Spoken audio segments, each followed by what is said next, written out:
திரும்ப அசிங்கப்படுத்தாதீங்க. எவன் சொல்லி கொடுத்தோ முடிவெடுக்க வேண்டியது. இப்ப இந்த எந்த எவன் சொல்லி கொடுத்தும் எடுக்கிற முடிவெடுக்கக்கூடிய அளவுக்கு அறிவில்லாதவர் அவர் கிடையாது.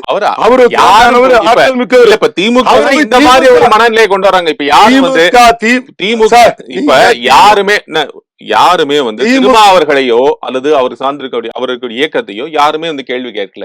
ஏன் அவரால் போக முடியவில்லை? அம்பேத்கர் இந்த இடத்துல மனம் இருக்கு, ஏன் நீ மிதிச்சுக்கல, சட்டையை பூச்சிக்கல, ஏன் இங்க சாக்கடை இருக்கு, ஏன் போய் விழுகல, இங்க கரடி சிங்கத்திட்ட ஏன் தலையை கொடுக்கலன்னா கொடுத்தா பாதுகாப்புல அவங்க கொடுக்கல, அதுக்கு நீதான் முடிச்சிருக்கா? என்ன சார் அர்த்தம்? திமுக கூட்டணியில் இருக்கக்கூடிய அவ்வளவு கடும் நெருக்கடியின் காரணமாகத்தான் அவரால் போக முடியவில்லை அப்படிங்கிறது அதிமுக உட்பட பொதுவெளியில் திருமாவளவன் கட்சி.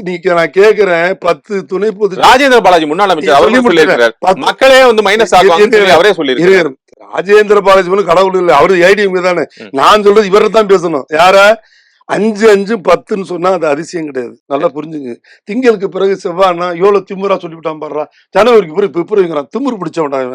தைக்கு பிறகு மாசிக்கிறான், எவ்வளவு கொழுப்பு இருக்கு உனக்குன்னா 230 ஆச்சு இல்ல 200 வந்து உறுதி தானே. என்னுடைய சக்திக்கு உட்படுறதுக்கு 5க்கு 5 10னா அதுக்கு உனக்கு ஏன்டா கோபம்? அம்பேத்கர் பத்தி புத்தகத்தை போய் வெளியிட்டு பேசுறான்னு சொன்னா அங்க உட்காந்துட்டு போயிட்டு திமுக திட்டத்தை உனக்கு கொடுத்தாங்க ஒரு இதுக்குதான் என்ன வரமாட்டேன்.